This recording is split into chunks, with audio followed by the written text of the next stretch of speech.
খুনি হাসিনার ফাঁসির দাবিতে দেশ থেকে আওয়ামী লীগকে নিষিদ্ধ এবং বিতাড়িত করার জন্য শোকপুর উপজেলাতে কেন্দ্রীয় কমিটির কর্মসূচিতে আজ কিন্তু শোকপুর তালতলা চত্বরে কিন্তু একত্রিত হয়েছে শিক্ষার্থীরা। খুনি হাসিনার ফাঁসির দাবিতে তারা কিন্তু আজকে এই আন্দোলন করছেন এবং সাধারণ মানুষকে তারা কিন্তু আহ্বান করছেন একসাথে খুনি হাসিনার বিচারের দাবিতে তারা আহ্বান জানাচ্ছেন। ইতিমধ্যেই ছাত্র শিক্ষার্থী যারা আছেন তারা কিন্তু ইতিমধ্যেই কিন্তু এখানে তারা কিন্তু এসে একত্রিত হয়ে কিন্তু একটা সমাবেশ করছেন, একটু বক্তব্য রাখছেন নেতাকর্মীরা এবং শিক্ষার্থীরা। পাশাপাশি কিন্তু এখানে সাধারণ মানুষও কিন্তু এখানে উপস্থিত হয়েছেন এবং শিক্ষার্থীদের পাশে থেকে তাদেরকে উৎসাহ দিচ্ছেন। এমনকি খুনি হাসিনার ফাঁসির দাবিতে কিন্তু তারা এখানে আন্দোলন করছেন। আজ 14 আগস্ট এবং 15 আগস্ট সারা দেশে নেই, টাঙ্গাইলের শোকপুরেও কিন্তু আজকের এই শিক্ষার্থীরা এক দফা আন্দোলনে যোগ দেওয়ার জন্য আহ্বান জানাচ্ছেন। আমরা চাই এই খুনি হাসিনাকে ভারত থেকে এনে বিচার করতে, হাসিনাকে ফাঁসি দিতে। আমরা চাই না ভবিষ্যতে এরকম স্বৈরাচার কোন সরকার এই বাংলাদেশের মাটিতে দেয় হোক। আমরা সুস্থ স্বাধীন একটি বাংলাদেশ চাই, যেখানে আমি আমার কথা বলতে পারবো, আপনি আপনার কথা বলতে পারবেন, যেখানে কোনো বৈষম্য থাকবে না, আমরা স্বাধীনভাবে আমাদের জীবনযাপন করতে পারবো। আপনাদের সকলের কাছে আমাদের অত্যন্ত আহ্বান, আপনারা যেখানে অন্যায় দেখবেন সেখানে রুখে দাঁড়ান, ভয়কে জয় করুন। আমরা আগামীর সুন্দর একটি বাংলাদেশ করতে চাই, আমরাই করবো আগামীর বাংলাদেশ। এই কথা বলে আমি আমার কথা শেষ করছি। আমার কথা ভবিষ্যতে হলে সবাই আমার সুন্দর দৃষ্টিতে দেখবেন। আসসালামু আলাইকুম, ধন্যবাদ। আজকে এবার আছে নদী।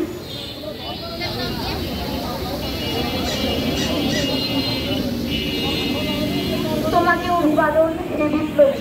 বিভিন্ন সময়ে তাদের চাটুকারী তার পথকে ছিন্ন করে স্বৈরাচারের রক্তচক্ষু অপেক্ষা করে ঘোরাঘুরি, ইতিহাসের গুপ্ত আক্রমণ সবকিছু ছাপিয়ে দৃঢ় চেতনায় অবিচল স্বাধিকারে তোমাকে অভিবাদন হে বিপ্লবী। আসসালামু আলাইকুম। আমার সকল সাধারণ ছাত্রছাত্রী ও ভাই বোনেরা, সাধারণ ছাত্রছাত্রীরা অডিও শুধু বাংলাদেশে নয়, পৃথিবীর বিভিন্ন দেশে ছাত্র আন্দোলনের অডিও রূপ দেখেছে। এ সম্ভবত যতটা না সম্ভব হয়েছে ছাত্রদের জন্য তার চেয়ে বেশি সম্ভব হয়েছে, যতটা না সম্ভব হয়েছে আমাদের রাষ্ট্রের সরকারি পরিবর্তন দেখিয়েছে, তার চেয়ে বেশি পুরো রাষ্ট্র সমাজ ব্যবস্থা বৈকল্য তুলে ধরে সমাজ ও রাষ্ট্রকে নাড়িয়ে দেওয়ার শিক্ষা অনাদিকাল পর্যন্ত নির্দিষ্ট নাগরিক সমাজ দিয়েছে। বাংলাদেশের ছাত্র আন্দোলন 2024 নীতি পরিবর্তন করে সফল হয়েছে। তবে এই আন্দোলনের তাৎক্ষণিক স্বার্থগোষ্ঠী হিসেবে চিহ্নিত করলেও শিক্ষার্থীরা সংঘবদ্ধ স্থায়ী স্বার্থগোষ্ঠী এবং রাজনৈতিক সামাজিকীকরণের অনুবর্তক। তাদের ঐক্য ও আন্দোলনের বিস্তৃতির দীর্ঘমেয়াদী প্রভাব থাকে। বৈষম্যবিরোধী ছাত্র আন্দোলনের বৈশিষ্ট্য হল ছাত্র জনতার ব্যাপক প্রাণহানি।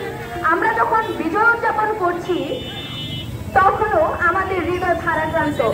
বুক পেতে দেওয়া আবু সাইদ, পানি লাগবে বলতে থাকা মুগ্ধ, তার সহযোদ্ধা ছাত্র জনতা সহ ছোট ছোট নিষ্পাপ শিশুর কথা মনে পড়ে। বাসায় বারান্দায় আর বাড়ির উঠোনে শহীদ হয়েছেন, তাদের আর ফিরিয়ে আনতে পারবো না। কিন্তু আজ এই প্রান্তে দাঁড়িয়ে সকলে মিলে প্রাণ ঢুলে তাদের জন্য দোয়া করতে চাই। আল্লাহ যেন তাদের শহীদের মর্যাদায় আসন্নিত করেন। আর যারা আমাদের এই রাজপথ ছাত্রকে রক্তে রঞ্জিত করেছে তাদের এই বাংলার মাটিতে কঠিন শাস্তির দাবি জানাচ্ছি। তা না হলে ছাত্ররা আবার মাঠে নামবে, আবার রক্ত দেবে। যারা হাত লাল করেছে তাদের অতি দ্রুত সময়ের মধ্যে শাস্তির আওতায় দাবি জানাচ্ছি। ভাই বোনেরা আমার, ভুলে গেলে চলবে না, এই আন্দোলন বৈষম্যের বিরুদ্ধে আন্দোলন। এই আন্দোলন দুর্নীতির কালো হাত ভেঙে দেওয়া আন্দোলন। সরকারি দপ্তরে হোক, বেসরকারি দপ্তরে হোক, যেখানেই ঘুষ বা অন্যায় দেখব সেখানেই আমাদের একা হলেও প্রতিবাদ করে উঠতে হবে। জয় পেয়ে আর মুখ বন্ধ করে থাকার এই আন্দোলনে আমরা মুখ বন্ধ করে থাকার জন্য এই আন্দোলন আমরা করিনি। এই আন্দোলন প্রধান উদ্দেশ্য একটাই, যেন আমাদের এই বাংলা সত্যিকারের সোনার বাংলায় রূপান্তরিত হয়। আর আমরা সেই তরুণ শক্তি স্বপ্ন দেখেছি সেই সোনার বাংলার। আর তা প্রতিষ্ঠিত করতে যদি বারবার রাজপথে নামতে হয়, আমি যদি বারবার